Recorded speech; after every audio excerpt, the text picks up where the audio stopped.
Assalamualaikum warahmatullahi wabarakatuh. Kembali lagi di channel Berita Mistis. Untuk kisah kali ini ada sebuah cerita kiriman dari Aisyah Kanaya Ajar. Sebuah kisah yang berjudul Misi Berbuyut Tuyul.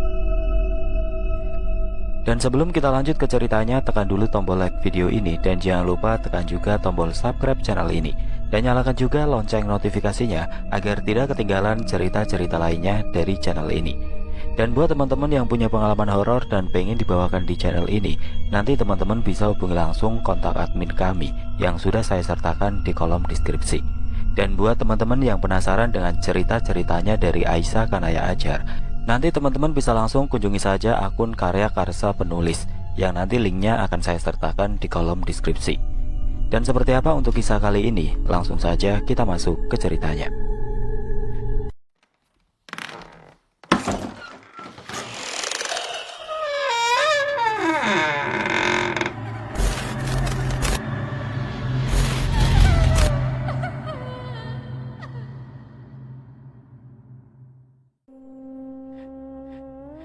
Hari Kamis bulan 2 tahun 2017, di mana hari yang tidak bisa saya lupakan.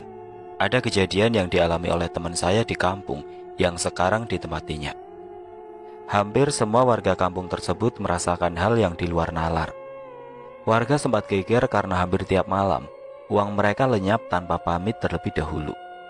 Sebut saja dengan kampung Wanaraja yang tempatnya berada di Jawa Barat. Karena kejadiannya yang janggal, warga mengusulkan untuk mengadakan ronda malam. Takutnya ada babi jadi-jadian. Itu baru sangkaan tidak berdasar dari warga sekitar. Mereka tidak mengetahui dengan apa yang telah terjadi di kampung yang mereka tempati saat ini. Di hari itu aku yang lagi malas beraktivitas karena ditinggal teman baik ke kota. Katanya mau lanjutin kuliah biar jadi orang. Masih ingat kan siapa orang itu? Aku yang masih santai rebahan di kasur, tiba-tiba aku dikagetkan dengan bunyi ringtone HP-ku. Aku berusaha untuk tidak menghiraukan panggilan tersebut, karena aku yakin pasti orang yang salah sambung lagi. Karena ini bukan sekali dua kali, akan tetapi hampir tiap hari. Kebayangkan gimana rasanya. Semakin aku membiarkan, semakin menjadi getarannya. Aku penasaran, siapa sih yang hubungin aku sepagi ini? Setelah aku melihat ke layar HP, ternyata nomornya terasa asing bagiku. Aku cuma bisa membatin, benar kan? Pasti salah sambung lagi. Karena penasaran, akhirnya aku mengangkat panggilan itu. Ternyata setelah aku angkat, baru aku mengenal siapa orang yang membuat pagiku jadi bumet. Dia adalah temanku, teman yang baru aku kenal beberapa bulan yang lalu. Dia memintaku untuk datang ke kampung kelahirannya dan menginap beberapa hari di sana. Dia Lilis namanya, seorang gadis yang ayu dengan kulit sawo matang. Ia mempunyai perawakan yang gemoy dengan tinggi badan 150 cm. Di kampung temanku itu masih padat penduduk. Kebetulan warganya kebanyakan petani dan peternak kambing atau ayam. Kampung tersebut dikelilingi hutan yang masih asri dan sebagian warga rutin masuk ke dalam hutan hanya untuk mencari kayu bakar atau berburu, semisalkan menjerat tupai atau kelinci yang bisa dijual. Kebetulan di dalam hutan ada air terjun yang berukuran sedang. Para warga memanfaatkan arus airnya untuk mengairi perkebunan dan persawahan, sehingga para petani selalu mendapatkan hasil panen yang melimpah karena tidak kekurangan air. Sampai suatu ketika kejadian yang aneh menimpa para warga sekitar, yang dimana uang hasil panen raib tanpa jejak, yang tersisa hanya uang recehan saja. Warga dibuat kebingungan dan keheranan karena kejadian tersebut hampir dialami oleh setiap warga, yang dimana si pencuri seakan tahu kalau salah satu warga sedang banyak uang. Di persimpangan jalan yang menuju gapura yang bertuliskan "Selamat datang Desa Wanareja", tidak sengaja aku berpapasan dengan seorang kakek tua yang sedang memikul sekarung rumput untuk dijadikan pakan ternak. Mungkin saja pikirku, dan kakek itu menatap tajam ke arahku berada yang jaraknya tidaklah jauh. Tatapannya seakan menyimpan sebuah makna yang tersembunyi. Lalu kakek itu menghampiriku setelah jarak kami begitu dekat. Kakek itu berucap sebuah kalimat dengan berbahasa Sunda. "Pergi kamu dari kampung ini jika nggak mau celaka." Bisiknya begitu lirih tapi teramat menusuk. Seakan kakek itu menginginkan aku supaya cepat pergi dari kampung ini. Entah apa maksudnya kakek itu berkata demikian. Setelahnya dia pun berlalu pergi, sembari menatap sinis ke arahku berada. Aku yang masih terdiam termangu memikirkan perkataan yang tidak berdasar itu, yang membuatku kebingungan dengan permintaannya tadi. Sejenak ada yang memanggil namaku dari arah belakang. Ternyata mereka teman-teman yang aku nantikan kedatangannya semenjak dari tadi. "Kanaya, akhirnya lo sampai juga di kampung kita. Gimana, jadi nginep kan?" tanya Lilis kepadaku. "Insya Allah, cuma nggak bisa lama. Oh ya, kamu kenal dengan kakek tadi, Lis?" "Ah, kakek? Maksud kamu kakek yang ngobrol denganmu barusan?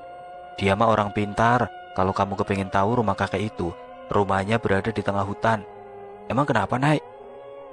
"Ah, enggak, Lis, cuma bertanya saja." "Oh ya, perkenalkan, mereka teman Lilis." Aku Aldi, tapi nggak pakai taher."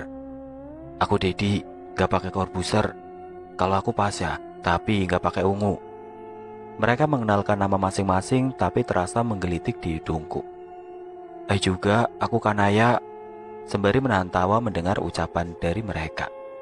"Sorry ya, Nay, teman gue baru keluar dari rumah sakit jiwa, jadi agak error." "Bangke Lois, dikira kita mantan penghuni rumah sakit jiwa apa?" "Iya nih, tahu dasar Lilis Karlina," ucap mereka yang nggak terima. "Oncom, nama gue Lilis Jubaida, Lilis Karlina, ngadi-ngadi lo pada." Udah, ini kamu kenapa? Minta aku untuk datang kemari, pasti ada alasannya kan?" Ucapku melerai perdebatan sahabatku ini. "Oh iya, Nay, bicaranya jangan di sini, kita balik dulu ke rumah. Nanti akan aku jelaskan dengan apa yang telah menimpa kampungku ini." "Ya udah, aku ikut saja, bagaimana baiknya, Lis?" Sesampainya di depan halaman rumah yang begitu asri dan sejuk, terdapat pohon mangga dan belimbing. Apabila ditatap membuat indera pengecapku berliur, saking terbayang pasti asam rasanya. Nay, lah kok malah bengong di situ? Ayo masuk dulu, nanti kita ngerujak, pasti kamu suka." Iya Lis, kira-kira asam gak ya mangga itu?" tanyaku saking penasaran dengan rasanya. Maklum udah lama gak makan yang asam, gara-gara asam lambung sering kumat. "Ya tuh asam, kalau mau yang manis mah nunggu matang dulu atuh." "Ada siapa, Lis? Kok gak diajak masuk temannya?" Iya mak, ini Kanaya yang kemarin Lilis ceritakan sama emak." "Oh, ini orangnya. Masya Allah cantik, tinggi lagi. Semoga betah nginep di gubuk emak ya, Neng." "Iya, Bi. Naya meminta izin untuk menginap sampai beberapa hari ke depan." "Ya udah, ajak masuk temennya. Udah waktu surup, gak baik berada di luar rumah. Pamali," ucapnya yang mengingatkanku kalau waktu sudah mau maghrib. "Ayo masuk." Setelah melangkahkan kaki ke dalam rumah, tidak lupa aku berucap salam. "Assalamualaikum." Dan disauti oleh keluarga Lilis yang terdiri dari kedua orang tuanya beserta ketiga adiknya. "Waalaikumsalam." "Sini masuk, Neng, anggap saja rumah orang ya," jawab Bapak Lilis yang membuatku sedikit terpelongo sembari gigit bibir. "Ih, Bapak kok ngomongnya kayak gitu sih?" Kesal Lilis tidak terima. "Maaf, Bapak kan bercanda, kok dianggap serius. Masuk sini, Neng. Perkenalkan, Bapak Amang Jenudi, panggil saja Mang Udin." "Iya, Mang Udin." "Sini, Nay, ikut aku," pinta Lilis. Aku dibawa masuk ke dalam kamar yang paling ujung, bersebelahan dengan lokasi dapur. "Maafin bapakku ya, dia mah orangnya emang ngeselin." "Iya, gak apa-apa, Lis, cuma guyon saja kan, alias bercanda," timpalku supaya tidak berkepanjangan.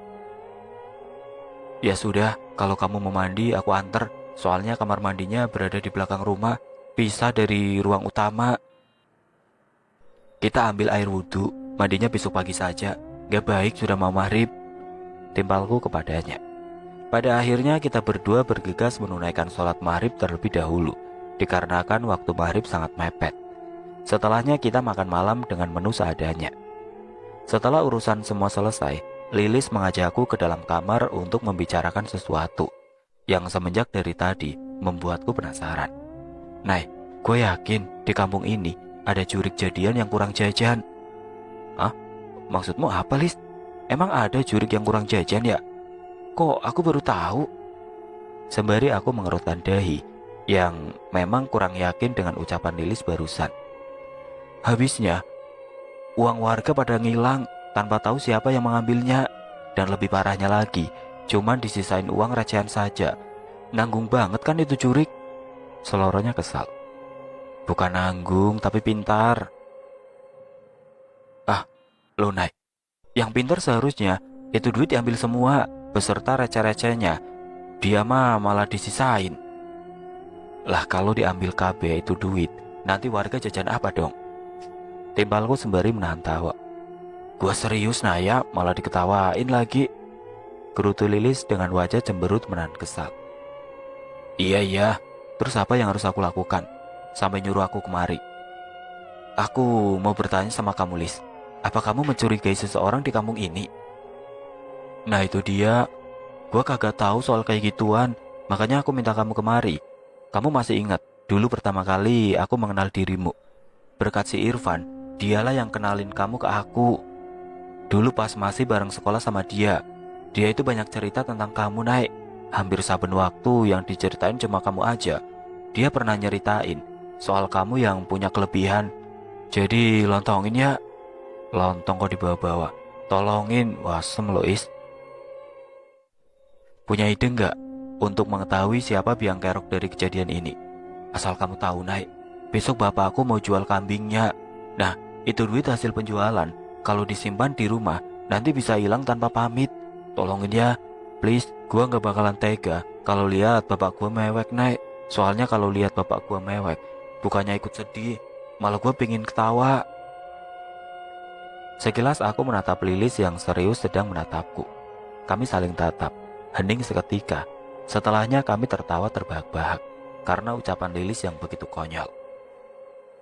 Anak durhaka emang sableng lo, Lis. Oke, tapi gak janji ya. Insya Allah akan aku bantu semampu yang aku bisa. Udah malam nih, mendingan kita istirahat terlebih dahulu. Nanti kita pikirkan bersama-sama langkah apa yang harus kita pakai. Tapi Nay, emang kamu punya rencana apa untuk besok supaya duit bapak aku aman sentosa?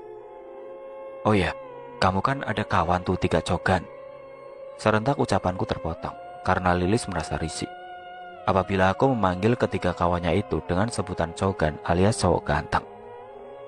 Ih, ganteng dari mananya?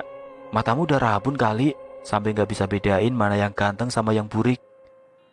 Kamu gak boleh bicara gitu, Lis. Nanti kamu jatuh cinta di antara mereka bertiga loh, baru nyaho. Lah kok malah ngebahas mereka sih, Nay? Jawab dulu, rencana untuk besok apa? Suruh teman-temanmu carikan kepiting. Kalau bisa 3 atau 5 biji, ukuran sedang, oke? Tapi masih dengan keadaan hidup. Buat apa kepiting, Naik? Kalau untuk dimasak 5 biji apa cukup? Bukan untuk dimasak. Lah terus untuk apa dong? Buat dirujak.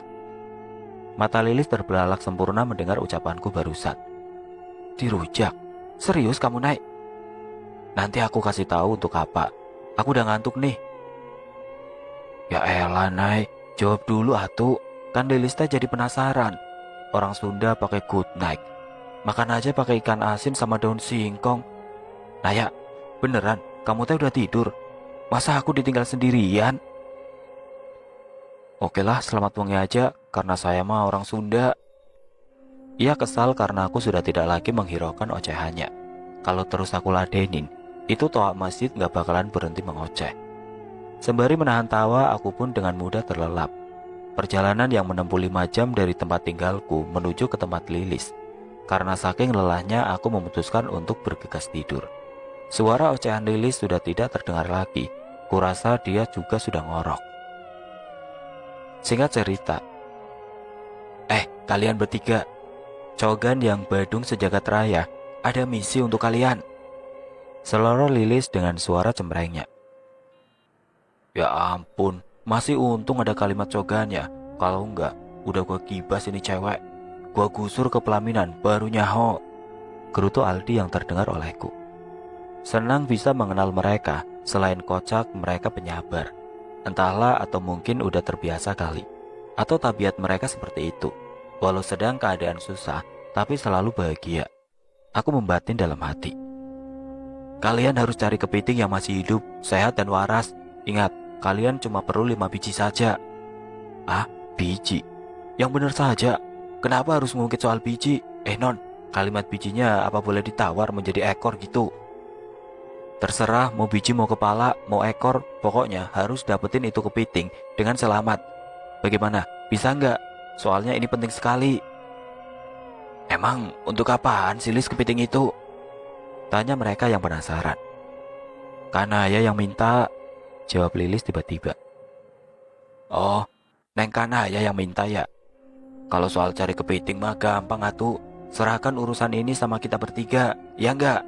Akan tetapi, masa kita baru datang gak dikasih kopi sama ubi rebus untuk menambah energi kita? Timbal Dedi memelas. Aku yang lagi asik memantau mereka dari jendela kamar, tidak disengaja ada bayangan yang lewat dari arah belakang. Serentak aku menoleh dengan cepat. Sepi. Apa Lilis yang barusan melewati pintu kamar?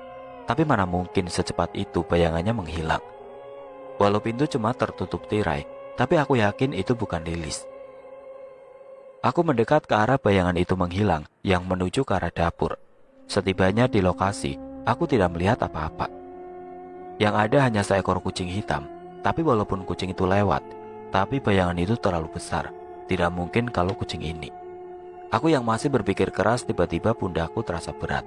Semakin menekan ke bawah, seakan ada sesuatu yang menunggangi pundakku teramat berat. Sampai keringat bercucuran. Nafas mulai tersegal, hawa ruangan semakin panas. Sedikitpun aku tidak bisa menoleh ke arah sosok yang sekarang berada di atas pundakku. Tubuhku terasa kaku, seakan terkunci oleh energi jahat. Terdengar gumaman yang tidak begitu jelas yang berucap sebuah kalimat. Kamu siapa? Mau apa di rumahku? Dengan bahasa Sunda hanya itu yang terdengar. Setelahnya aku ambur ke lantai. Setelah kejadian itu aku menarik nafas sebanyak-banyaknya. Aku pun mendongakkan kepala untuk melihat situasi sekelilingku. Karena semenjak aku mengikuti bayangan tersebut, aku tidak merasakan adanya seseorang di dalam rumah. Hening, seperti tidak berpenghuni. Pada kemana mereka? Dan begitu wajahku menghadap ke arah depan, mataku terbelalak kaget. Karena aku saling bertatapan dengan sosok yang wajahnya sudah membusuk. Rasa mual menjalar sampai ke perut. Sekuat mungkin untuk bertahan karena aroma busuk yang dibawa oleh sosok tersebut. Aku memperhatikan makhluk yang tatapannya susah diartikan. Karena bola mata sosok itu cuma satu, dengan mulut yang robek, dengan cairan kental berwarna hitam, yang sudah menghiasi mulut sampai ke bagian dada. Dan sosok itu menyeringai tanpa berucap kata. Makhluk itu berlalu pergi dan mulai terasa guncangan pada tubuhku. Aku mulai mengercapkan mata dan mulai terbangun, sembari mengitari sekeliling kamar melihat situasi yang barusan telah terjadi. Ternyata aku masih di tempat yang sama, terduduk di dekat jendela kamar, dan di hadapanku sudah ada Lilis yang sedang menatapku penuh keheranan. Nah ya, kamu kenapa? Kok malah tidur di situ? Aku khawatir, Nay, setelah mendengar suaramu yang seakan bengek. Jadi aku susul kamu untuk melihat keadaanmu.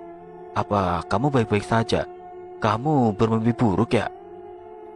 Pertanyaan yang terlontar dari mulut Lilis yang begitu panjang kali lebar membuatku berpikir keras. Mimpi? Apa tadi aku bermimpi? Tapi kalaupun itu mimpi teramat nyata, siapa sosok itu? Aku yang masih kebingungan cuma bisa termangu. Naya, ini air, minumlah. Aku rasa kamu masih kelelahan. Apa kamu tidak mau jalan-jalan lihat situasi kampungku ini? Oh, iya boleh. Sekalian mau menghirup udara segar sambil melihat kampung kelahiran kamu, Lis. Nah gitu atuh. Lilis teh jadi seneng kalau Kanaya mau jalan-jalan di kampung Lilis. Oh ya, teman kamu pada belum pulang ya? Kok belum kelihatan batang hidungnya? Maksud Kanaya teh teman Lilis yang cogan itu bukan? Aku hanya bisa tersenyum simpul di saat Lilis mengungkit perkataanku tadi malam. Mereka mah gak usah dipikirkan atuh. Bentar lagi bakal balik nyariin kita berdua. Kampung kamu indah ya, Lis. Masih sejuk dan kelihatan asri. Hampir sama seperti kelahiran kampung bapakku. Oh ya, kampung Lilis mah indah di siang hari saja, Nay. Kalau sudah malam beda lagi ceritanya. Maksud kamu apa, Lis? Tanyaku untuk memperjelas perkataannya yang membuatku penasaran. Sering terdengar suara rintihan di dalam hutan, apalagi suara itu terdengar jelas dan suara-suara yang aneh lainnya. Malah mah sekarang teh ditambah uang warga yang hilang. Sekilas aku menatap ke arah Lilis berada, dan kembali aku arahkan tatapanku ke arah hutan itu yang terlihat jelas di hadapanku sekarang. Terlihat indah sejauh mata memandang, tapi lain hal kalau sudah berada di dalamnya. Di lain tempat, 3 sekawan sedang sibuk mencari pesanannya Lilis, yang diharuskan mencari kepiting yang masih hidup dan waras. Mereka asik menelusuri persawahan yang masih tergenang air. Beberapa jam telah berlalu, pada akhirnya mereka pun mendapatkan 4 ekor kepiting saja, dengan ukuran lumayan gemoy. Mereka bertiga berencana untuk kembali pulang, karena perut sudah keroncongan. Mereka menelusuri jalan setapak, karena jalan yang mereka pakai terlalu kecil. Mereka diharuskan berjalan berjejer atau memanjang, dengan Dedi di arah depan, Pasa di arah tengah, dan Aldi paling belakang. Dikarenakan cara jalan Aldi terlalu tergesa-gesa, sampai terjadi insiden yang tidak diinginkan. "Dedi!" teriak Al dari arah belakang. "Kok perasaan gua kagak enak ya?" "Kenapa lo, Al? Emang perasaan apa yang kamu rasakan di siang bolong kayak gini?" tanya Pasha. Dedi dan Pasha baru tersadar kalau Al tertinggal sangat jauh di belakang. "Gua kagak sanggup lagi. Lebih baik lo berdua kesini deh," pinta Al kepada kedua kawannya itu. Dedi beserta Pasha saling bertatap mata, memberikan isyarat untuk segera mendekat ke tempat Aldi berada.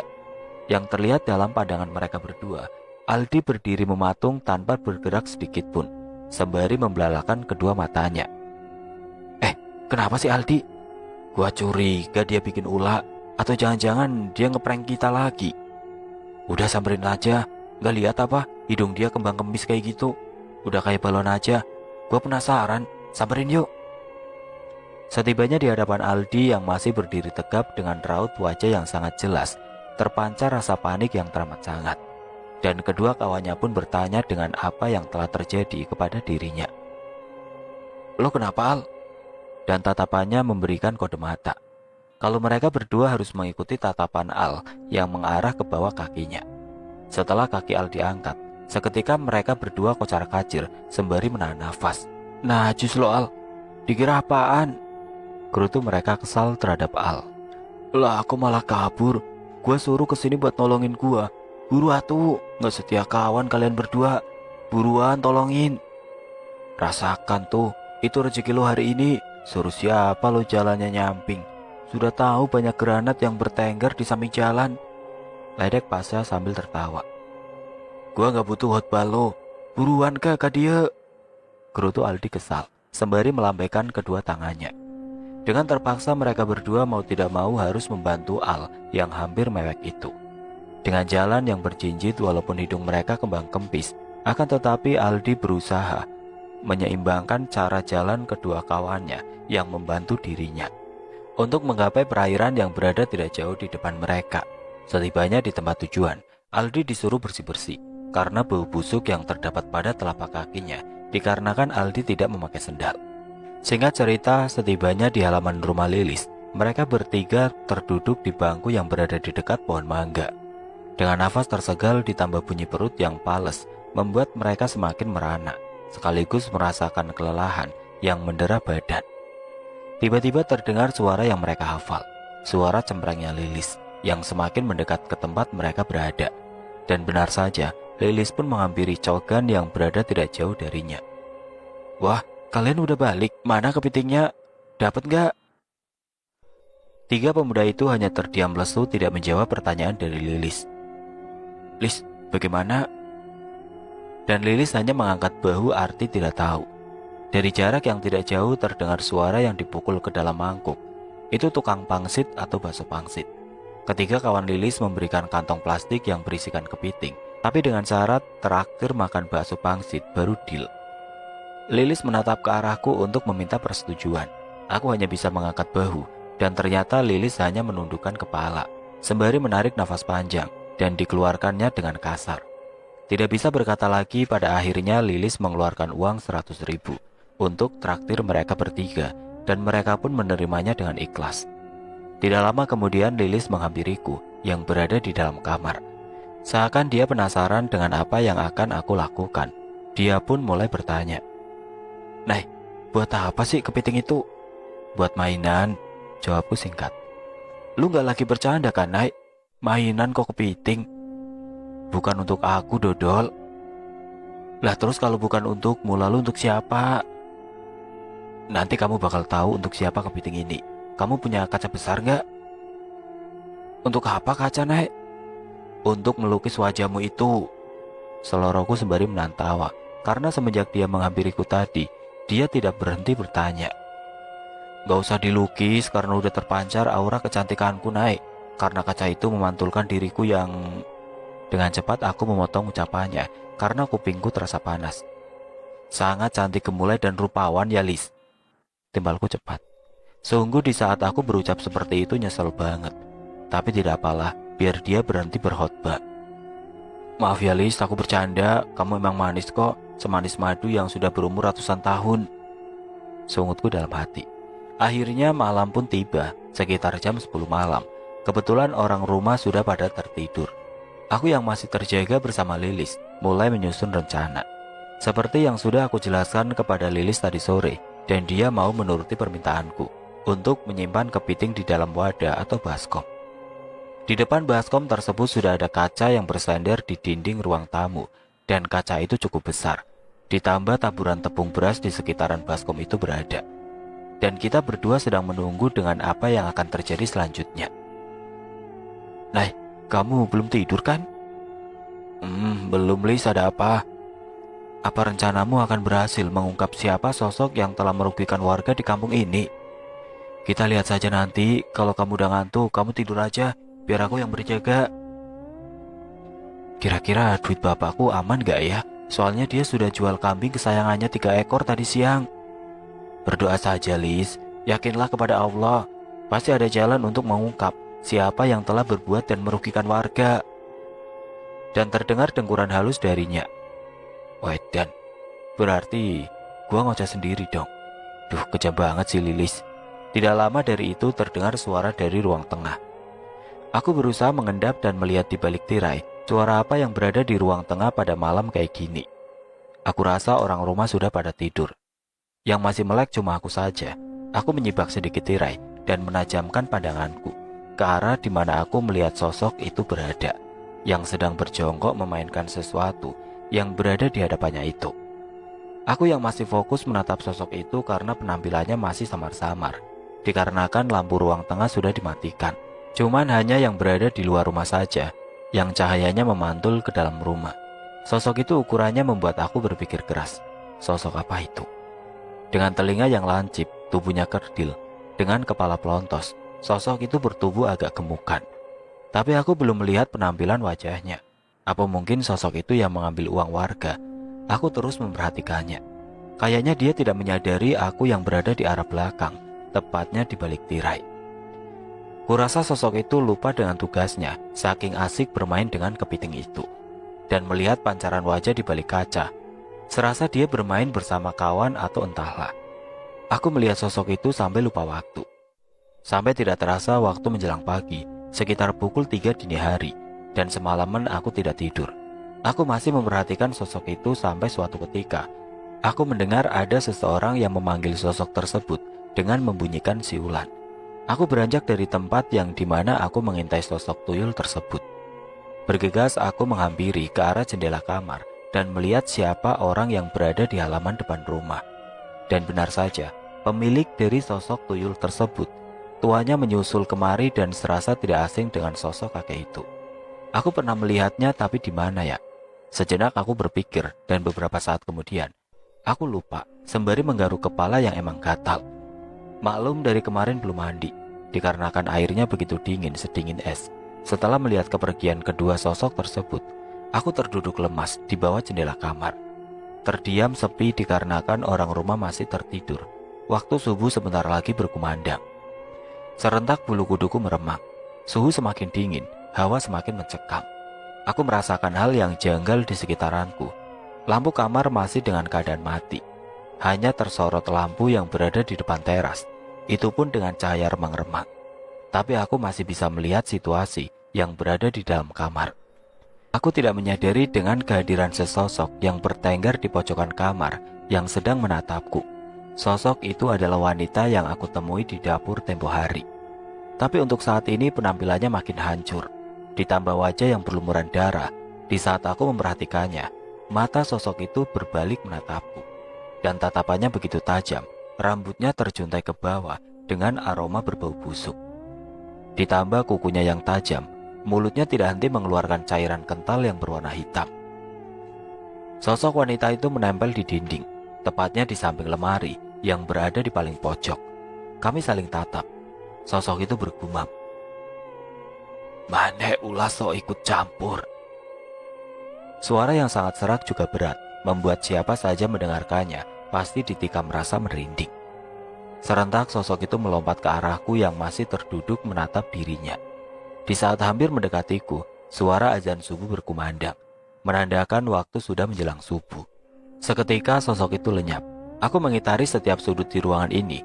Kurasa ini yang dinamakan juri kaberangan, alias demit kesiangan. Terdengar suara yang berasal dari ruang tamu. Kurasa keluarga Lilis sudah pada bangun untuk menunaikan sholat subuh. Tapi yang aku dengar mereka seakan membicarakan sesuatu. Aku yang penasaran menghampiri mereka yang sudah berkumpul di ruang tamu. Setibanya, mereka sedang menatap ke suatu benda. Yang aku tahu benda itu adalah baskom yang berisikan kepiting yang aku taruh tadi malam bersama Lilis. Dan yang membuatku tercengang ada tumpukan uang di samping baskom tersebut, beserta jejak kaki yang ukurannya tidak wajar. Ditambah kepiting yang cuma tersisa 1 ekor saja. Aku cuma bisa membatin, apa kepitingnya dibawa pergi, sampai uang yang sudah diambilnya ketinggalan. "Pak, ini uang siapa? Kenapa bisa ada di sini, Pak? Dan ini jejak kaki siapa? Dan barang ini siapa yang naruh di sini?" "Bapak juga nggak tahu, Mak. Kan kita baru bangun." "Astagfirullahaladzim, uang Bapak, Mak. Bapak baru ingat kemarin Bapak habis jual kambing. Bentar, Bapak mau cek dulu uangnya." Bergegas Mang Udin kembali masuk ke dalam kamar untuk mengecek uang hasil penjualan kemarin. Setelahnya, "Duh, gawat, Mak. Itu uang Bapak, Mak. Uang Bapak yang ada di laci kamar hilang." "Astagfirullah, Bapak masih untung. Ini uang nggak kabur. Coba Bapak hitung dulu, apa benar ini uang kita?" Aku yang masih memperhatikan mereka di depan pintu kamar, aku cuma bisa tersenyum melihat mereka yang sedang menghitung uang. Alhamdulillah uang mereka aman. Ternyata usahaku nggak sia-sia, walau sampai nggak tidur semalam, hanya untuk menonton tuyul sedang bermain kepiting. Setidaknya uang mereka aman. Dan tiba-tiba, ada yang menepuk pundakku dari arah belakang. Dia Lilis baru terbangun, karena mendengar suara keluarganya di ruang tamu. "Nay, kamu udah bangun? Ada apa sih kok rame banget?" tanyanya kepadaku. Lilis menghampiri ke ruang tamu di mana keluarganya berada dan melihat kekacauan di depan matanya. Lalu dia menatap ke arahku dengan keheranan. Dan yang pastinya, 1000 pertanyaan yang akan dia lontarkannya kepadaku nanti. Aku hanya bisa mengangkat bahu dan terdengar, "Iya, Mak, ini teh uang Bapak pas jumlahnya." "Terus kenapa bisa ada di sini, Pak?" "Tuh Bapak juga nggak tahu, Mak. Kok bisa ada di sini?" "Sudah, ini sudah waktu subuh, lebih baik kita sholat dulu," pinta Lilis kepada keluarganya. Lis, kamu sudah bangun. Kamu tahu siapa yang..." Sebelum Bapak Lilis melanjutkan perkataannya, Lilis memotong ucapan dari bapaknya itu, supaya nanti dibahas kembali. Dan pada akhirnya Bapak Lilis bergegas untuk ke musola beserta ketiga adiknya. Singkat waktu setelah kami berdua menyelesaikan pekerjaan rumah, lenganku ditarik paksa menuju ke arah belakang rumah. Setelah Lilis membuka pintu dapur, mataku terbelalak. Melihat pemandangan yang indah dan sejuk, terdapat kolam ikan dan persawahan yang luas. Pemandangan di hadapanku sekarang masih tertutup kabut tipis, membuat hawa sejuk yang kurasakan pada pagi ini membuatku menggigil. "Bagaimana, kamu suka tidak? Indah kan pemandangannya? Oh ya, ada beberapa pertanyaan yang mengganjal dalam pikiran kamu. Jawab jujur. Kamu tahu kan kejadian tadi malam? Dan kenapa uang Bapak berada di samping baskom yang berisikan kepiting? Lalu kepiting itu pada kemana? Ditambah jejak apa yang berada di atas taburan tepung beras itu, Nay? Kamu harus jawab." "Mana dulu yang harus aku jawab, Non? Nanya kok balapan?" jawabku kesal kepadanya. Apa semalam kamu tidak tidur, Nay? Iya, semalam aku nggak tidur.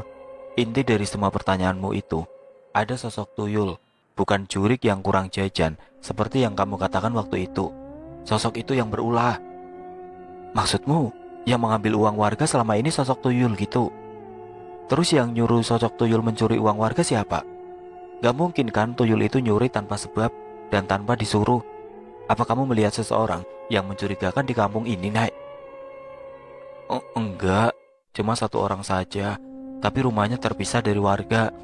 Aku sengaja membuat jebakan semua ini supaya bisa mengetahui siapa pemilik dari tuyul itu.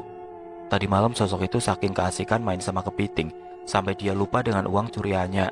Dan tidak terasa waktu sudah menjelang pagi. Aku mendengar suara siulan dari arah luar rumah. Setelah aku lihat, ternyata orang itu... Siapa, Nek? Apa kamu mengenalnya? Kamu ingat gak, Lis? Pas aku pertama kali datang ke kampung ini, aku sempat ngobrol dengan seorang kakek. Dan kata kamu, kakek itu seorang dukun di kampung ini kan? Yang rumahnya di tengah hutan katamu. Iya, aku ingat. Kamu yakin, Naya, kalau kakek itu tuan dari tuyul tersebut yang selama ini meresahkan warga di kampung ini? Walau kondisinya gelap, aku yakin kalau orang itu adalah sosok kakek yang dulu pernah menegurku. Dan kakek itu menginginkan aku pergi dari kampung ini. Dan orang itu sempat mengancamku juga. Apa karena ini ya dia menginginkanku bergegas pergi? Apa? Yang bener, Nay, dia menginginkan kamu pergi? Lah kenapa sampai segitunya? Padahal kan kalian gak saling kenal. Aku curiga, apa ini ada hubungannya, Nay? Dengan musibah yang menimpa warga kampung Wanaraja, kurasa dia mengetahui kalau kamu punya kemampuan yang bakal mengancam niat buruknya. Terus langkah apa yang akan kita ambil? Untuk saat ini gak ada. Biar aku aja yang bertindak. Rumah dukun itu tengah hutan kan, Lis? Jangan, Nay, itu berbahaya. Apalagi memasuki hutan yang lebat dan banyak binatang yang berbisa. Nanti kamu kenapa-napa, Nay. Enggak bakal aku izin kamu untuk pergi. Kalau tidak aku hentikan, apa kamu mau uang semua warga diambil lagi? Aku melihat Lilis yang begitu gusar memikirkan cara untuk keselamatanku. Tapi di sisi lain dia memikirkan nasib para warga di kampung ini. Baiklah kalau begitu, tapi aku ikut karena aku yang tahu jalan rumah dukun itu. Kamu gak boleh nolak, Nay. Terus kapan kita akan ke sana?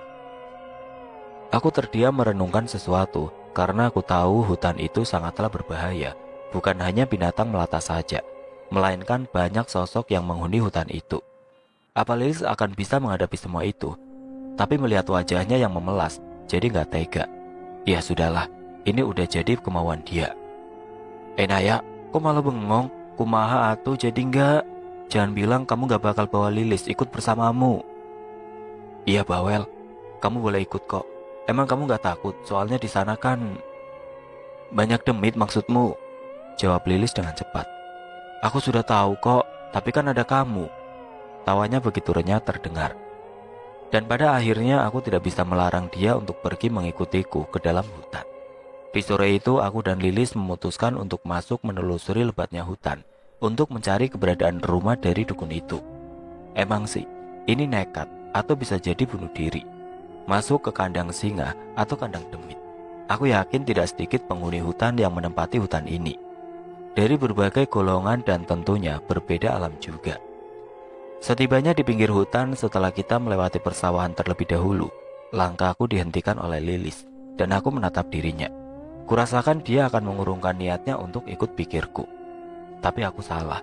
Setelah melihat seseorang yang berada di belakang Lilis, mereka bertiga cogan kesasaran yang ikut menyusul kita di sini. Aku tercengang. Bukan hanya beban hidupku yang aku rasakan, tapi mereka akan membebani perjalananku nantinya. Emang menyedihkan. Kalian kenapa berada di sini? Tanyaku kepada mereka. Hanya untuk memastikan saja. Siapa tahu mereka cuma sekedar jalan-jalan saja. Tenang kan Ayah. Natapnya jangan seperti itu. Kita bertiga akan melindungi kalian berdua. Bener gak kawan?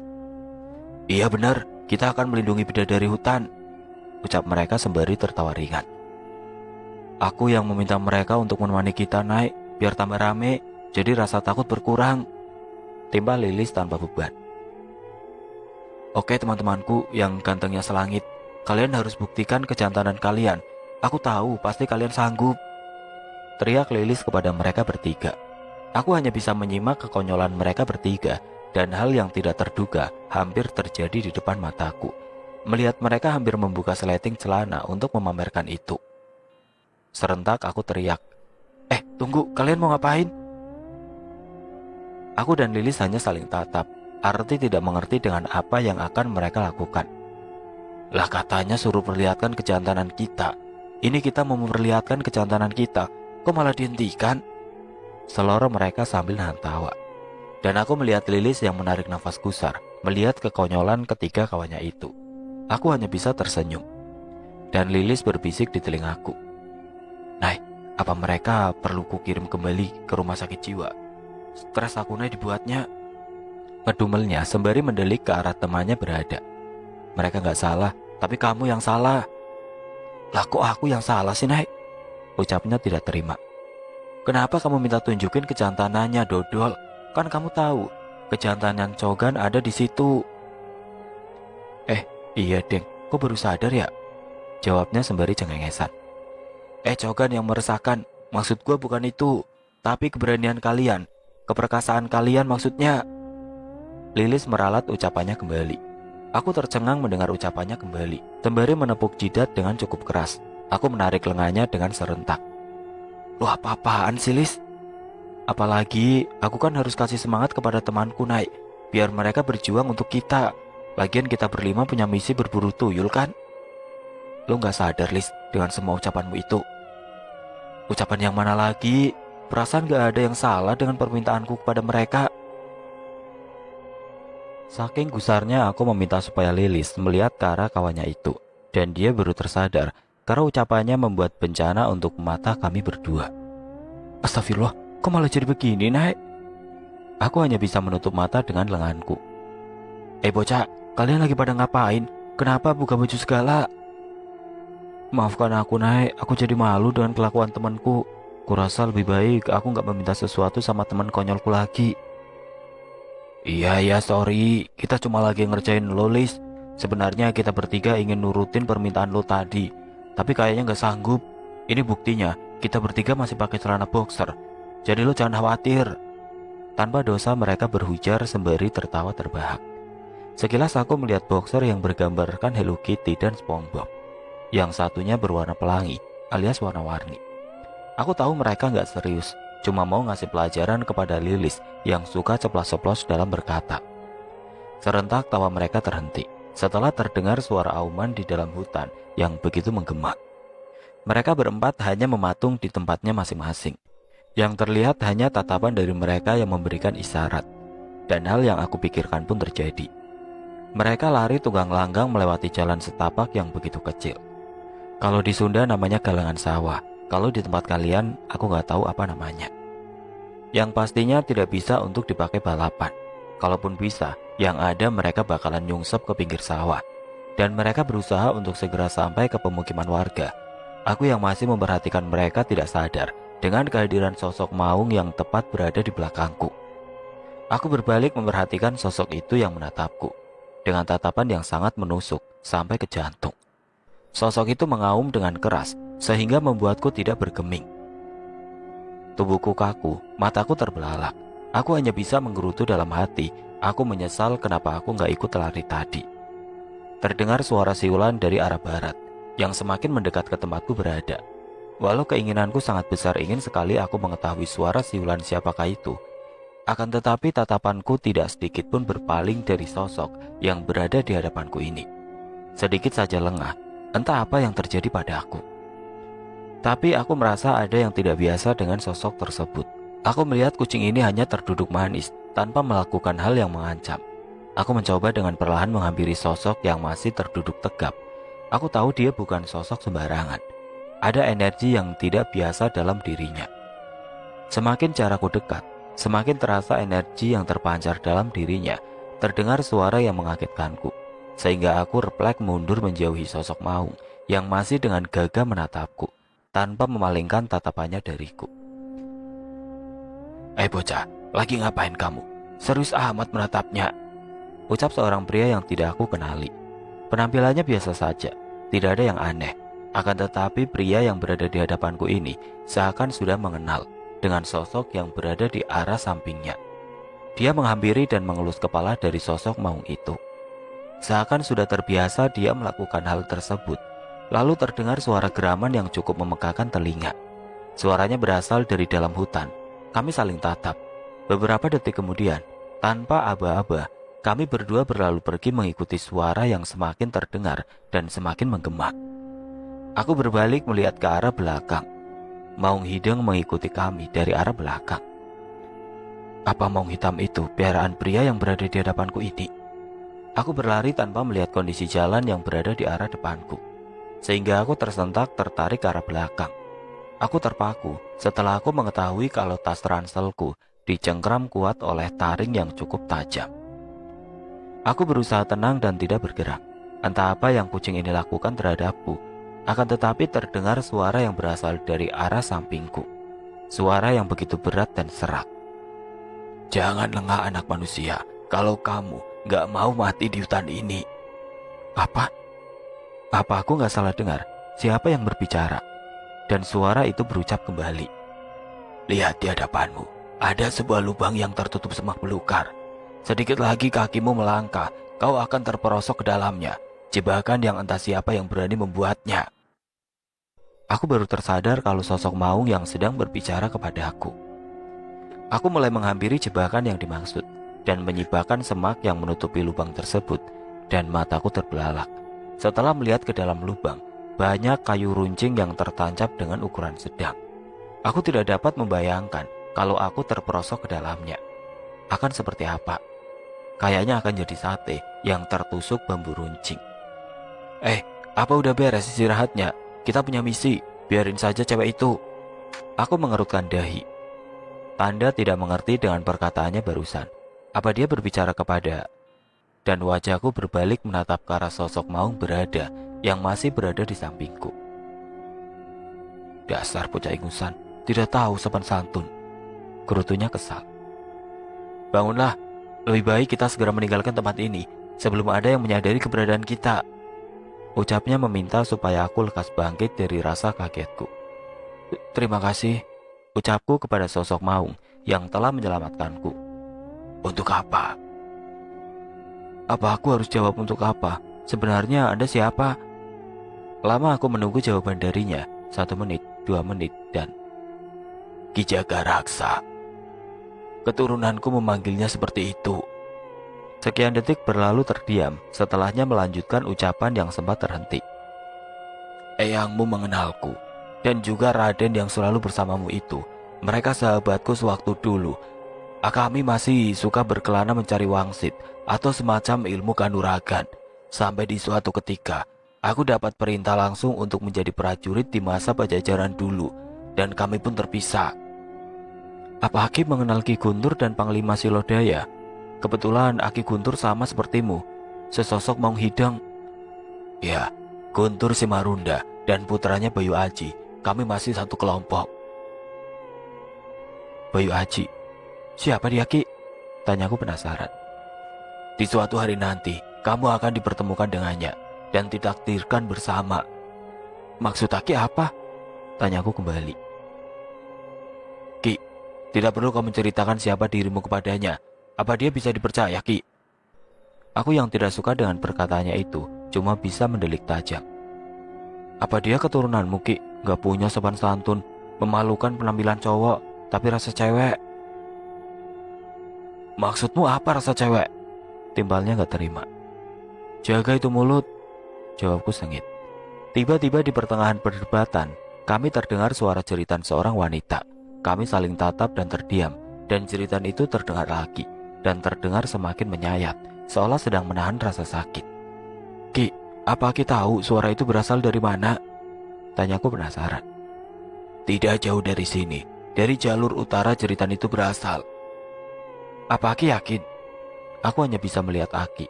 Cuma menghela nafas gusar sembari menutup kedua matanya yang ukurannya cukup membuatku ngeri. Kalau nggak percaya, sana cari tahu sendiri. Apa kalian tidak bisa akur? Seharusnya kalian sadar, misi kalian tidak beda jauh. Emang misi kalian apa? Mau tahu apa moto banget? Ih, decaku kesal. Rangga, jaga ucapanmu. Timbal Ki Jagaraksa yang mengingatkan pemuda di sampingnya. Oh, Rangga namanya. Bagus, tapi gak sebagus hatinya. Aku hanya bisa membatin. Dan jeritan itu mulai terdengar kembali. Ki, apa gak lebih baik kita ke sana untuk melihat yang telah terjadi di sana? Untuk kali ini aku setuju, Ki. Timbal Rangga yang setuju atas saranku. Baiklah, jawabnya singkat dan Aki pun bangkit dari tempat yang beliau duduki sebelumnya. Masih dengan wujud sosok Maung Hideng yang tingginya tidaklah main-main. Di saat Aki berjalan ke arah depan dan melewatiku, aku sempat berpikir, apa aku bisa menungganginya? Kayaknya akan cepat sampai di tempat tujuan. Batinku berucap. Di saat aku membatin, Aki berbalik menatap ke arahku secara tiba-tiba. Sekarang wajah kami sejajar. Jantungku seakan mau keluar dari tempatnya saking menahan rasa keterkejutanku. Jangan bilang kalau Aki mengizinkannya. Ucapan Rangga membuatku terperangah. Apa dia tahu apa isi hatiku? Jangan salah, semua keturunan atau yang dijaga oleh leluhurnya, kalau sudah dikehendaki pasti bisa, tapi gak semuanya sih. Emang gak jelas, kesalku kepada Rangga. Udah sini, aku pegang lenganmu, biar kita cari jalan pintas saja. Maksudmu apa? Kamu mau sampai kan? Ada sebuah jalan yang tidak semua orang bisa lewatinya. Apa kamu mau ikut? Aku rasa kita punya tujuan yang sama. Kamu juga sedang mencari keberadaan dukun itu kan? Dan aku hanya terdiam mencerna semua yang Rangga ucapkan barusan. Apa dia juga sedang mencari keberadaan dukun itu? Aku tahu apa yang sedang kamu pikirkan. Mungkin di lain hari akan aku jelaskan mengapa aku mencari sosok dukun itu. Tapi tidak untuk sekarang, karena kita tidak punya banyak waktu. Aku takut terjadi sesuatu dengan... Rangga terdiam. Terlihat jelas kekhawatiran dalam dirinya. Apa maksudmu dengan siapa? Tanyaku penasaran. Bukan apa-apa, mari ikut aku. Tidak ada pilihan bagiku, lagian aku juga tidak mengetahui harus melangkah ke arah mana. Rangga mempersilahkan aku untuk berjalan di depannya. Aku hanya manut, sembari curi pandang ke arah dia berada. Ternyata dia juga sedang memperhatikanku, lalu tersenyum manis setelah mata kami bertemu tatap. Aku kembali fokus dengan langkahku, karena aku merasa yakin bukan hanya satu jebakan yang terpasang di dalam hutan ini. Entah untuk apa tujuannya, kalau untuk berburu binatang, bisa dimaklumi. Tapi lain hal kalau manusia yang masuk dalam jebakan itu. Tidak dapat aku bayangkan. Semakin berjalan semakin sempit jalan yang aku lalui. Jalanan semakin tertutup semak belukar. Aku rasa jalan ini jarang dilalui oleh manusia. Terus kenapa aku harus mengikuti Rangga? Apa benar dia akan membawaku ke tempat persembunyian dukun itu? Tidak henti-hentinya pikiranku berkecamuk dengan situasi saat ini. Dan Rangga mengambil alih perjalanan ini.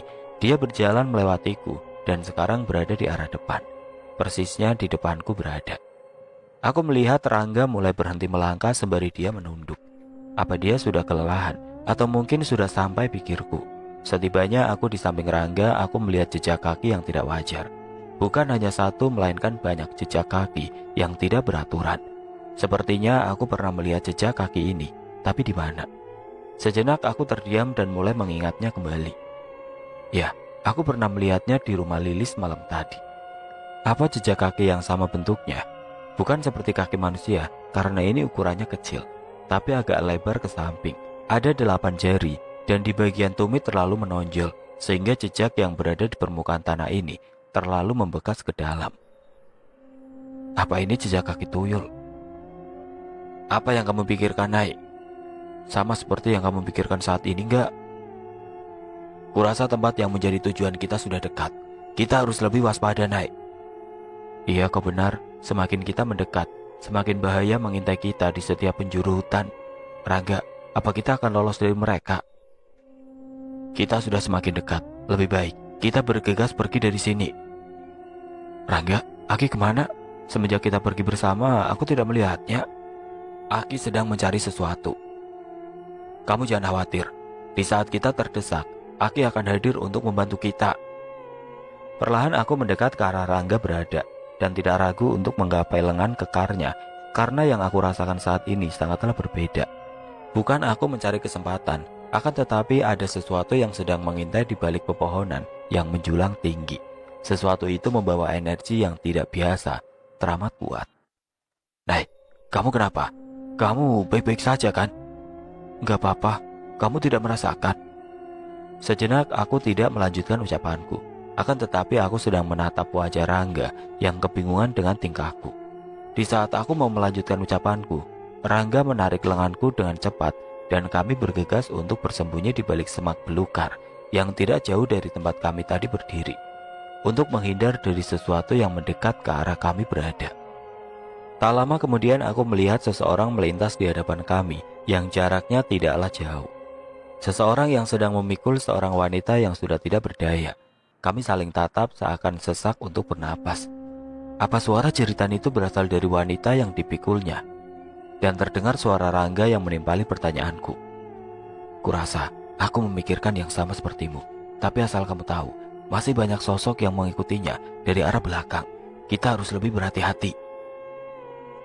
Sekilas aku menatap ke arahnya yang membuatku merasa heran. Rangga tidaklah berbicara. Aku melihat mulutnya terkatuk rapat. Apa kami berbicara lewat batin? Sungguh unik. Seketika aku merasakan ada sesuatu yang menggerayangi pundakku. Dan aku melihat tatapan Rangga yang tidak dapat aku artikan.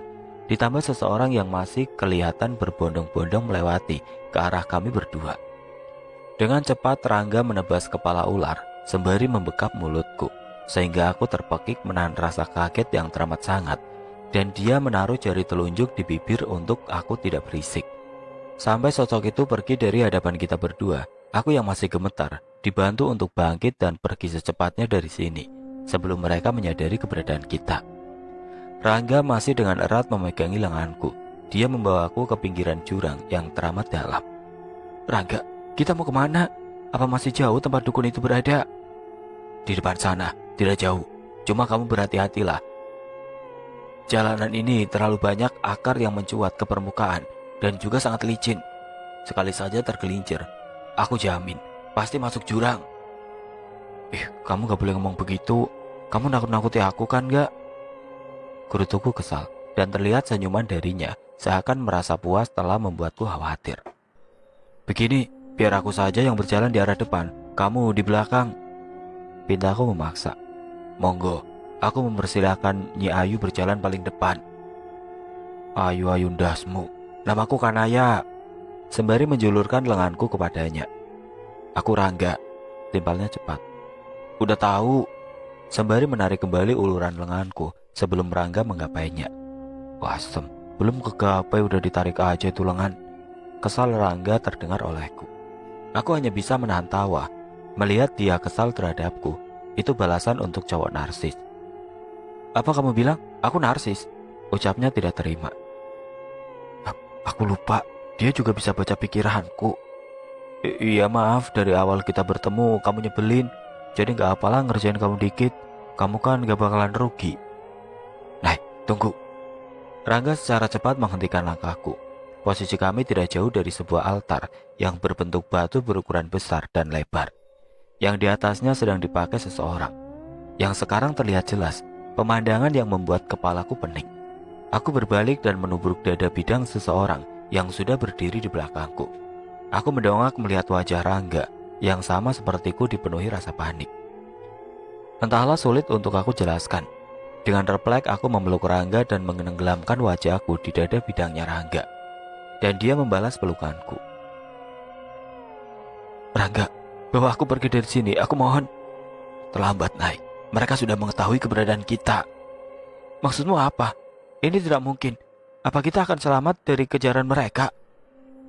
Seketika Rangga melepaskan pelukannya, dan aku pun kembali berbalik melihat ke arah yang sebelumnya aku lihat tadi. Seorang wanita yang sedang dicumbu oleh sosok yang menyeramkan. Terdengar leguan kenikmatan dari mereka. Setelah itu wanita itu menjerit kesakitan. Posisiku semakin mundur. Aku terpaku melihat pemandangan yang berada di hadapanku. Sontak aku terkejut menahan tarikan di lenganku yang disebabkan oleh Rangga. "Naya, lari cepat!" teriak Rangga yang begitu panik, memintaku supaya terus berlari, menghindar dari kejaran sosok hitam yang berada di berbagai penjuru hutan. "Sial," umpatnya kesal. "Rangga, kenapa berhenti?" Kita dikepung, Naik. Tidak ada celah untuk kita lari. Gubuk itu, apa tempat dukun itu berada?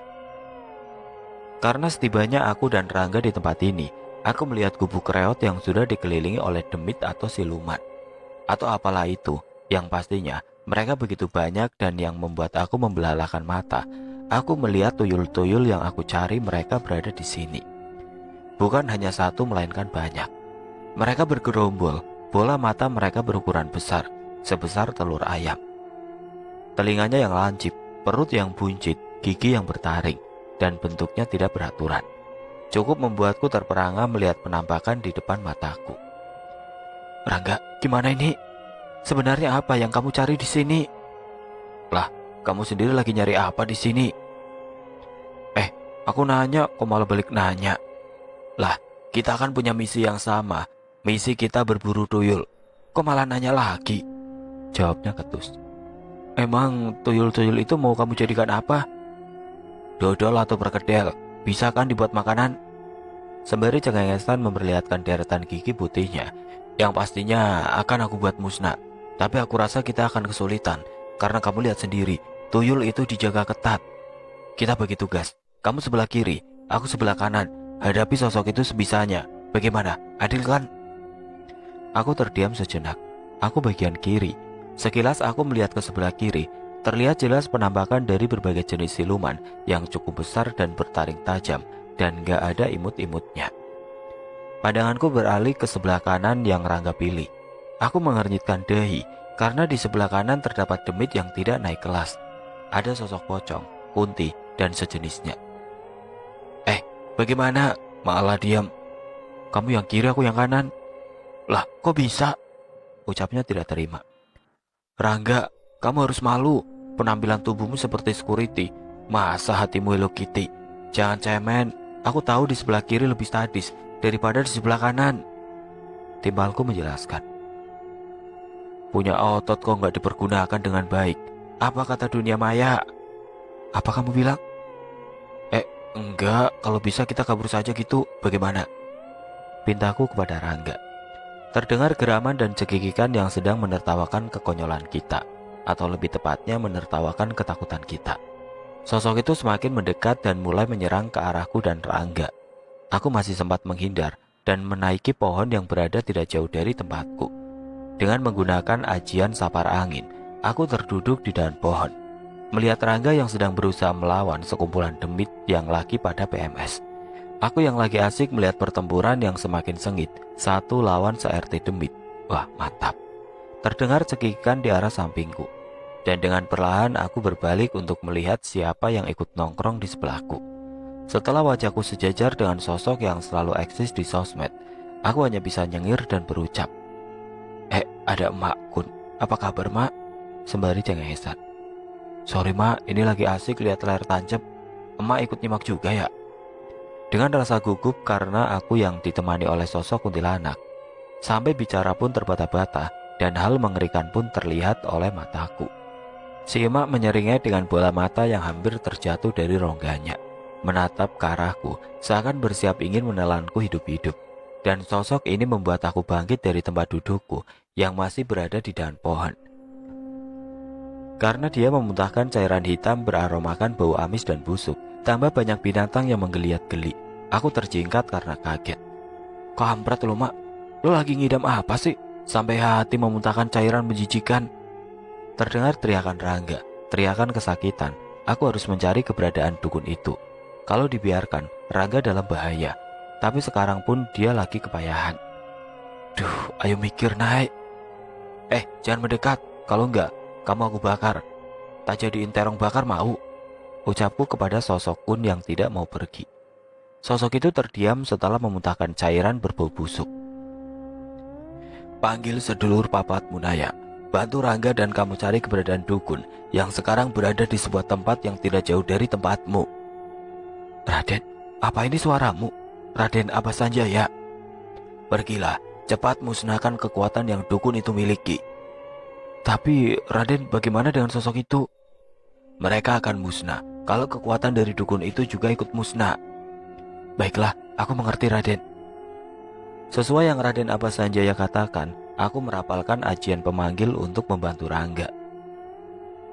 Sukmo sejati, sukmo wekasan, kadangku papat limo pancer, sawiji tunggaling urip.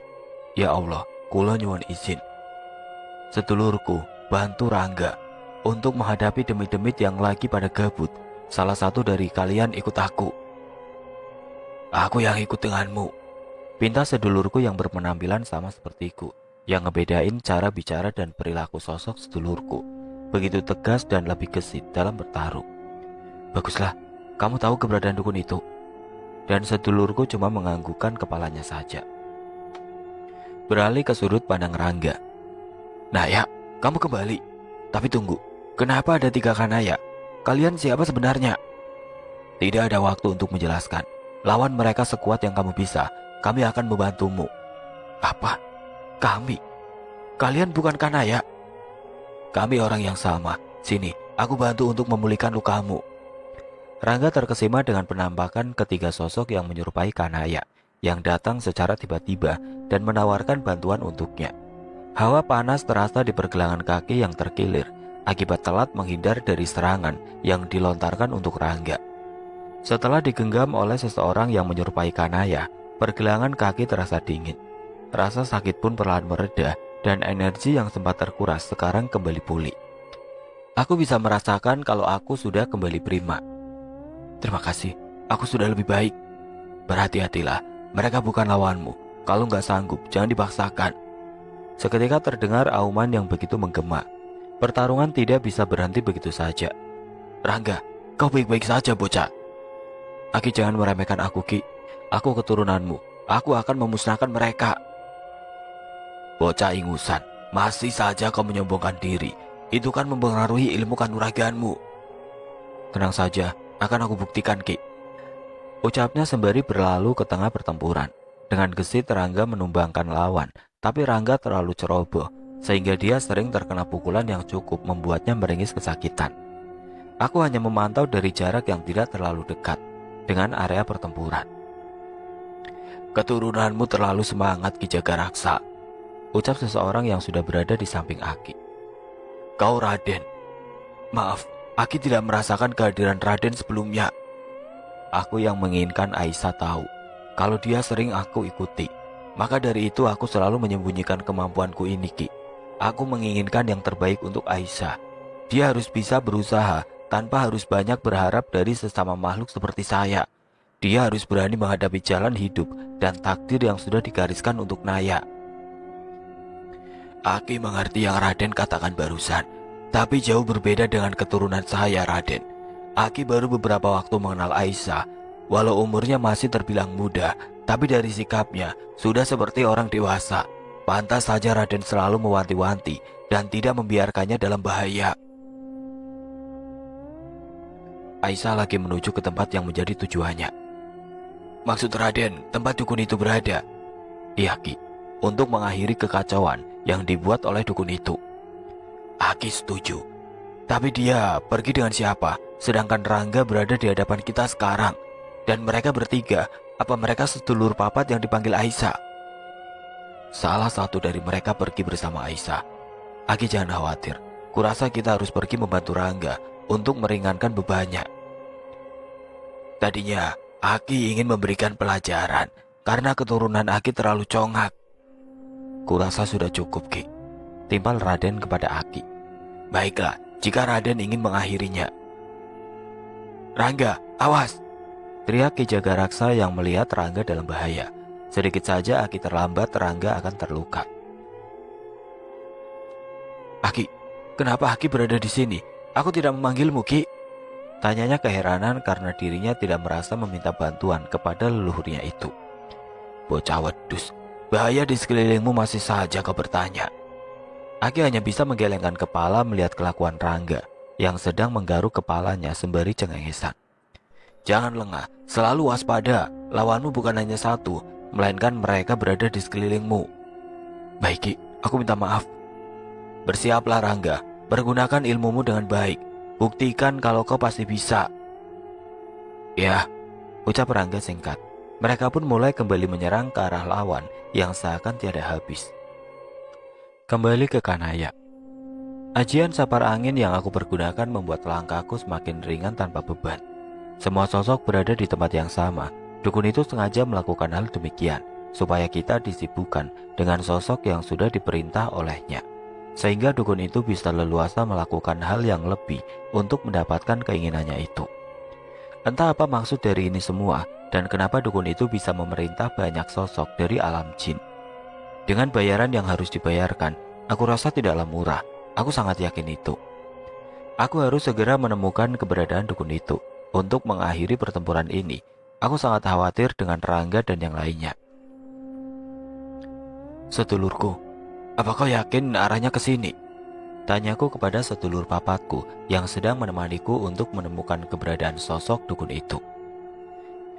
Dia berada di arah sungai, tepatnya di dalam gua yang terhalang semak belukar. Jadi kau harus berhati-hati. Karena di sana ada penjaga yang sudah diperintahkan oleh dukun itu.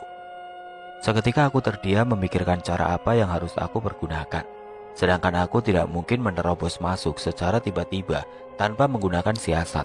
Sedangkan aku tahu, aku hanya berdua saja. Aku kembali menatap ke arah sedulurku yang serasa aku sedang melihat diri sendiri.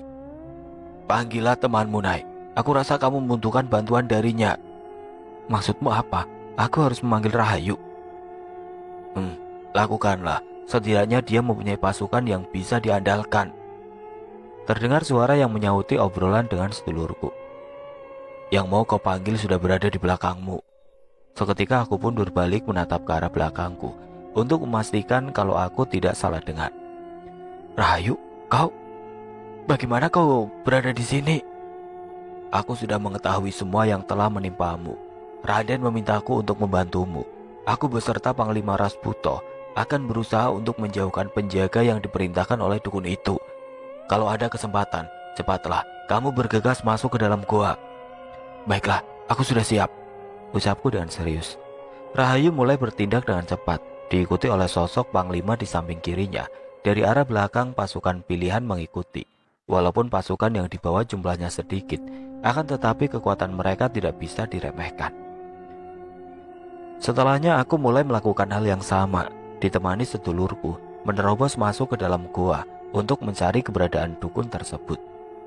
Setelah semua terkendali sehingga dengan mudah aku memasuki mulut gua. Setibanya di dalam, aku melihat sosok dukun itu sedang duduk bersemedi di atas batu dengan bertelanjang dada. Ternyata benar perkiraanku, sosok dukun itu adalah sosok kakek yang dulu pernah menegurku dan sempat memberikan ancaman supaya aku lekas pergi dari kampung ini. Terdengar suara tawa dari sosok kakek tua yang berada di hadapanku. Rupanya, kau sampai juga di tempat ini. Sudah aku duga kau bukan orang sembarangan, ucapnya dengan mata yang masih terpejam.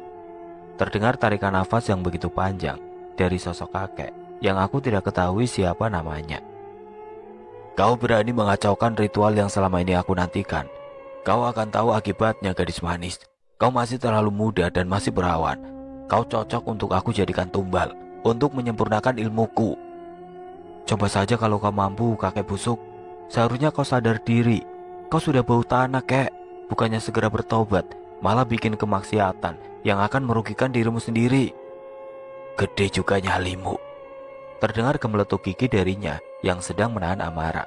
Tanpa aku sadari, dia sudah berada di arah belakangku, mencoba menyerang dengan kepalan yang sudah dibacakan mantra olehnya. Dengan cepat aku menghindar. Gesit juga ternyata gerakanmu. Dengan mudah kau menghindar dari pukulanku, tapi tidak untuk yang satu ini. Dukun itu tidak terlihat olehku dan terdengar. Dari arah atas, awas! Teriakan sedulur yang memberitahuku keberadaan sang dukun, sehingga aku masih bisa selamat dari hantamannya. Apa? Kau? Bagaimana bisa? Kalian ada dua. Bukan dua, melainkan berlima, jawab sedulurku yang sudah berada di samping kiri dan kananku. Kalian kenapa kemari? Bagaimana dengan Rangga? Sudah ada Raden dan Aki yang membantu. Kami khawatir denganmu, Nai. Aku menatap ke arah dukun yang menatap kami dengan mata yang terbelalak, seakan bola matanya akan loncat dari rongganya. Sebenarnya, kalian siapa? Tanyanya tidak percaya. Kau tidak mengetahui ilmu apa yang kugunakan, kakek busuk. Berarti pengetahuanmu masih cetek. Kurang ajar, Kau harus mati karena kau telah menghina aku. Seketika hawa ruangan semakin panas. Nafas mulai terasa sesak. Pancaran energi yang mengancam jiwa mulai meresahkan. Dukun itu tidak berhenti kumat kamit sampai pada akhirnya. Apa? 1000 bayangan. Ini tidak mungkin. Entah ilmu apa yang dukun itu pergunakan, sehingga dia pun melakukan hal yang sama sepertiku. Akan tetapi itu cuma bayangan. Walau begitu, bayangan itu terlalu banyak dan cukup berbahaya. Tidak terasa mulutku mengeluarkan darah kental yang diakibatkan oleh pukulan dari arah belakangku. Aku lengah karena aku terkecoh oleh bayangan yang jumlahnya teramat banyak. Bayangan itu mengganggu pandangan, sehingga aku tidak bisa membedakan mana dukun yang asli. "Naya!" teriakan dari sedulurku. Aku melihat ke arah mereka, ternyata luka yang aku peroleh berimbas kepada mereka juga. Aku tersungkur menahan dada yang teramat sakit. Kakek tua itu tertawa puas, dan dia kembali menyerang dengan tendangan yang mengenai bahuku. Aku tidak bisa menghindar dari tendangannya. Aku terlempar sangat jauh dan mengenai bebatuan yang membuatku memuntahkan banyak darah. Sampai pusaka dalam diriku keluar dan terlempar tepat berada di hadapanku. Pandanganku semakin buram. Aku hampir hilang kesadaran. Sedulurku sudah kembali pada raga yang sudah tidak berdaya ini. Aku melihat kakek tua menghampiri pusaka yang berada di depannya itu. Ya, begitu terpana dengan cahaya yang terpancar dari pusaka yang terhempas bersama jatuhnya tubuhku. Tanpa berpikir panjang, kakek tua itu mengambilnya. Tanpa ia ketahui resiko yang akan ia dapatkan. Apa dia tidak mengetahui pusaka yang berada di depannya itu, yang akan merubah nasib sang dukun? Ya, nasib naas tentunya. Tidak lama kemudian pusaka yang berada di genggamannya itu mulai memperlihatkan jati dirinya yang sebenarnya. Dukun itu terkapar, tubuhnya mengejang. Yang tersisa hanya kulit dan tulang, tapi dia masih dengan keadaan hidup. Dengan perlahan aku menghampiri dukun yang sudah tidak berdaya dan melihat dari jarak dekat apa yang telah terjadi. Setelah jarakku dekat dengannya, dia menatapku dengan mata yang sudah membulat sempurna. Lengannya masih menggenggam pusaka yang masih mengeluarkan cahaya kuning keemasan. Dan aku mengambilnya, lalu aku genggam dengan erat. Merasakan aliran energi yang masuk ke dalam diri, sehingga bisa memulihkan kondisiku. Luka yang aku dapatkan sebelumnya, sekarang sudah pulih. Rasa sakit seketika hilang. Hanya bekas muntahan darah yang masih melekat di dada dan pakaianku saja. Aku berucap, "Pusaka Malibaya tidak bisa dipegang oleh sembarangan orang, kek. Kalau sampai terjadi perpindahan tangan, maka akan bernasib sama sepertimu. Maaf, ini bukan kemauanku. Tapi kau yang tidak berpikir terlebih dahulu sebelum kau mengambilnya tadi. Pusaka Malibaya bisa menyerap energi negatif dari dirimu, kek. Tapi bisa memberikan energi positif untukku. Aku tidak bisa memulihkan dirimu karena ini sudah jadi ketentuan ilahi. Kau juga harus bertanggung jawab atas apa yang telah kau perbuat kepada semua korbanmu, kek. Terutama janji kepada sosok-sosok yang kau perintahkan itu." Seraya aku menunjuk ke arah di mana sosok makhluk yang sudah berkumpul di sudut ruangan, dengan mulut yang sudah berlendir, dengan tatapan yang sadis, seakan mereka meminta hak yang sudah dijanjikan oleh dukun tersebut. Makhluk itu tidak berani mendekat selagi aku menggenggam pusaka yang masih mengeluarkan cahaya. Aku hanya menghela nafas gusar dan berlalu pergi meninggalkan kakek tua bersama sosok yang menjadi bawahannya itu. Terdengar teriakan yang menyayat hati, teriakan berupa lolongan, dan terdengar retakan tulang yang membuat aku meringis ngilu mendengarnya. Singkat cerita, "Kanaya, kau baik-baik saja kan?" tanya mereka yang khawatir dengan kondisiku. "Semua sudah berakhir, dukun itu sudah musnah," jawab Rangga cepat. Kenapa denganmu?" tanya Rahayu yang masih memperhatikanku. "Yuk, bukan aku yang membunuh dukun itu, tapi dia." "Sudah, jangan dipikirkan. Kami sudah tahu dengan apa yang sudah menimpa dukun itu. Dia berhak mendapatkan balasan yang setimpal. Kami harus kembali. Kalau urusanmu sudah selesai, kembali ke rumah temanmu," ucap Raden mengingatkan aku kepada teman-teman yang pasti sekarang mereka mengkhawatirkanku. "Jangan khawatir. Semua akan baik-baik saja. Kami pamit." "Aku juga harus kembali, Naya. Kamu hati-hati ya." "Iya yuk, terima kasih sudah berkenan membantu." Dan Ayu pun memelukku dengan erat. Lalu tubuhnya menghilang berubah menjadi kabut tipis, tinggal aku dan Rangga beserta botol yang Rangga pegang. "Rangga, apa itu?" Tunjukku kepada botol yang ia pegang. "Isinya para bocil sesat." "Mau kamu apakan mereka?" tanyaku penasaran. "Mau aku suruh cari duit." Dengan refleks aku ketok kepalanya sampai ia meringis kesakitan. "Wasem, kenapa kau ketok kepalaku ah?" "Kau harus buang mereka, Rangga. Kau nggak boleh berbuat musyrik, bahaya," jawabku menjelaskan. "Iya bawel, ini juga mau aku buang tapi ke sungai. Nanti kalau ada yang menemukan botol itu, lalu membukanya, lalu memanfaatkan fosil sesat itu, bagaimana?" "Kamu tenang aja, Nay. Aku dan Aki sudah menyegel botol ini. Palingan yang bisa membukanya orang yang punya kemampuan saja." "Oh ya Rangga, kenapa nggak pakai karung saja? Itu fosil sesat kan banyak jumlahnya, biar nggak berdesakan." "Kamu pikir mereka beras raskin yang bisa dimasukin karung? Ngadi-ngadi saja kau. Ya kan kita mah beda dari yang lain gitu. Jangan disamakan dengan yang lagi viral di sosmed. Sedikit-sedikit tuyul dimasukin ke dalam botol. Duh, cantik-cantik kok Oon. Apa ayo, ngomong. Tak sumpel mulutmu pakai daleman tuyul mau." Enggak, kamu cantik hari ini," jawabnya sembari menahan tawa. "Kita harus segera pulang. Aku nggak mau membuat temanku khawatir." "Ya udah, balik." Setibanya di perkampungan, aku melihat Lilis dan ketiga temannya yang sedang asik makan bakso. Aku dan Rangga saling tatap dan kembali menatap mereka. Aku mulai berbisik. "Rangga, apa mereka tidak mengkhawatirkanku? Bukankah kita pergi begitu lama berada di dalam hutan, tapi kenapa dengan mereka?" Dan Rangga hanya mengangkat bahu. Arti tidak tahu dengan apa yang telah terjadi kepada mereka. Dan Lilis mulai menyadari keberadaanku. Dan Rangga, dia pun mulai mendekat ke arahku. "Naya," ucapnya. "Nah, bukannya kamu tadi tidur? Kenapa kamu sudah bangun? Dan apa ini? Kenapa bajumu penuh dengan darah? Kamu habis ngapain?" Pertanyaan Lilis yang tidak dapat aku jelaskan. Aku terdiam mencerna setiap kalimat yang Lilis lontarkan. "Lebih baik kita pulang. Aku ingin mandi, gerah." "Naya, jawab dulu pertanyaanku." "Nanti saja akan aku jelaskan, Lis. Aku ingin beristirahat dulu." Singkat cerita, Lilis masih mempertanyakan tentang apa yang telah terjadi pada siang itu.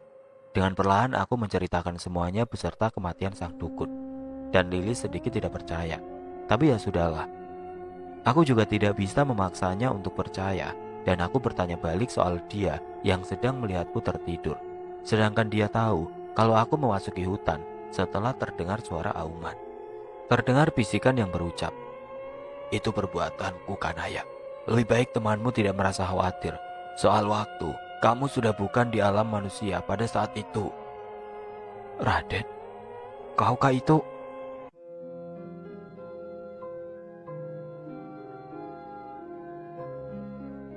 Oke teman-teman, sekian untuk kisah kali ini.